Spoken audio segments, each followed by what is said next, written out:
Here we go. So we're going to unpack just a little bit of this morning. So let's get a move on. So let's go on a bit of a journey. Let's think about London, Paris, New York, Sydney. These are interesting global spaces. And then we come to Adelaide. We all know this building. I love this building. It is so absolutely fantastic because we've got a history here of being really innovative and courageous. We are small, but we've always led so much globally, so much internationally, and we're going to have to draw down on that ingenuity if we're going to tackle this, the Big Bang. The Big Bang of the old economy exploding. And let's have a look what the old economy exploding looks like. Look, the old economists, the old economists have a predictable innovation curve. We know what's happened. But this is what it really looks like. This is what the new economy looks like. It looks like a shark fin. And I like this because this is a South Australian white pointer shark fin. The shark fin that's going to eat through the old economy, eat through the old boys network, because that's what's going to happen. Because what we're having here is these fabulous open source platforms of people coming together, faster, smarter, cheaper, customised. And that's what's creating these new products and services. That's why this bit's important for what we're doing here today. Get the book, Big Bang Disruption. It's fabulous. But it's more to the Big Bang than just hubs and techie kids. It's about the talent. Without the talent, we don't have the new economy. It's not just about investment in assets anymore and hard stuff. And so we need to reset our mindsets. We need to reset our mindsets. Uncle Sam's no longer in charge. The era of cheap money is well and truly over. Predictable economic growth cycles are out the door. We need to reset our intuition, our mindsets. A little bit like this. This is how we reset our intuition. Let me introduce you to Nadia and Julia. These are beautiful, amazing women. They're not buying a BMW, they've designed the BMW. And that's what's so exciting about resetting our mindsets, because this is what the future looks like. And here we have Zahir Did, one of the world's leading architects.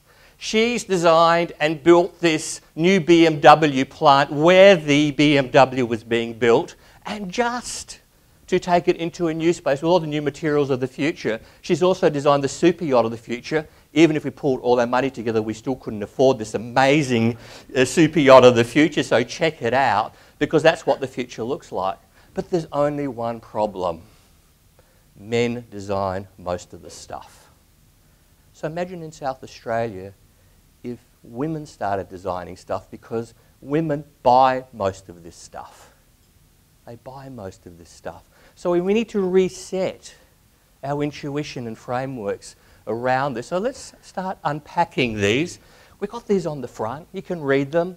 This is what happens when you get gender-balanced work teams. It's really cool. A lot of fabulous stuff happens. But don't just, it's not me saying it, Credit Suisse. Let's have a look at what the financial markets are saying about this.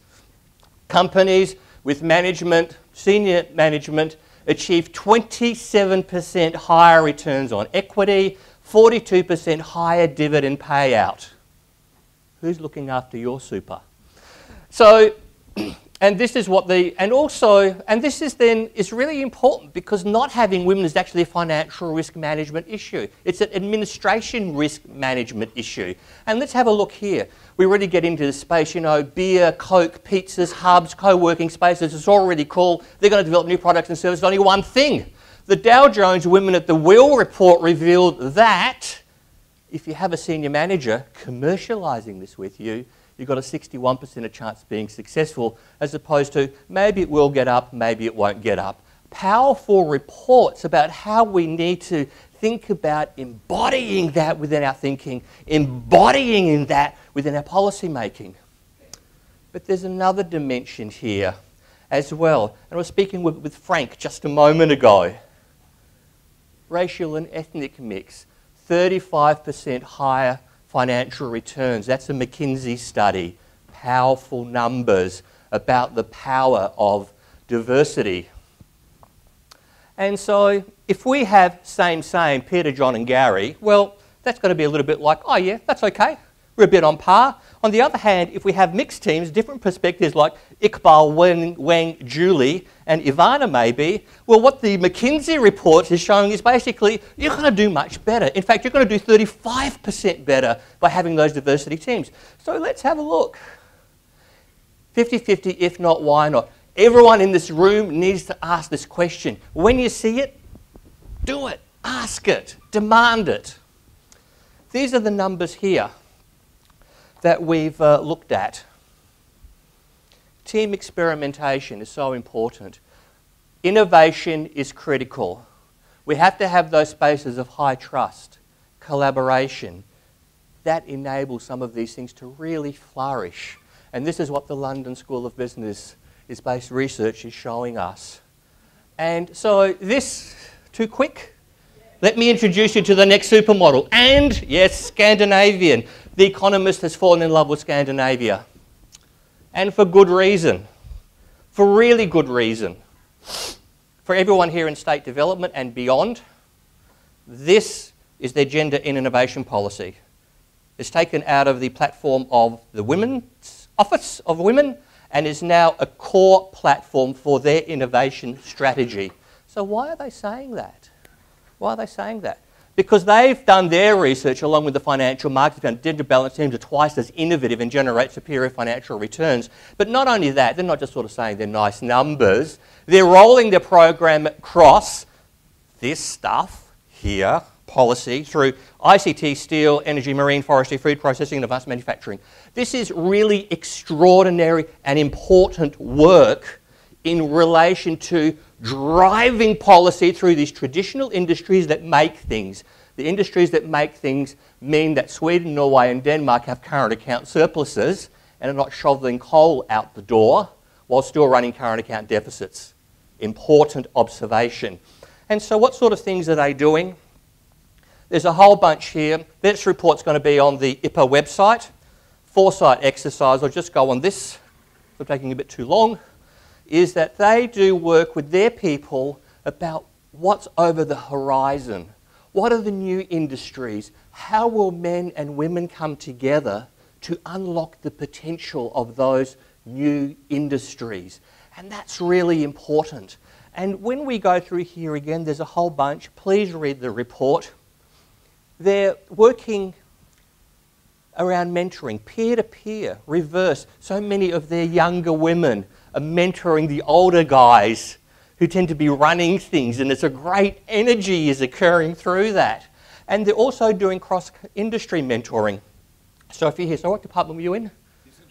Central Services. So Essential Services. So if we're doing a mentoring program here, we'd have Essential Services working with state development, working with environment, working with the chamber, working with a whole bunch of other stuff. Because to understand that is really, really important, because that's where the energy comes in terms of developing those new products and services. So to finish up, we can have the same. Mr. Economic Robot Man, yes, no, not sure. We'll just do an exponential something, building on something we've done in the past. Or we can do this, be really audacious, be really bold in South Australia and go, let's have gender diversity, double productivity, get on the front page of The Economist and show why the world should take notice of South Australia.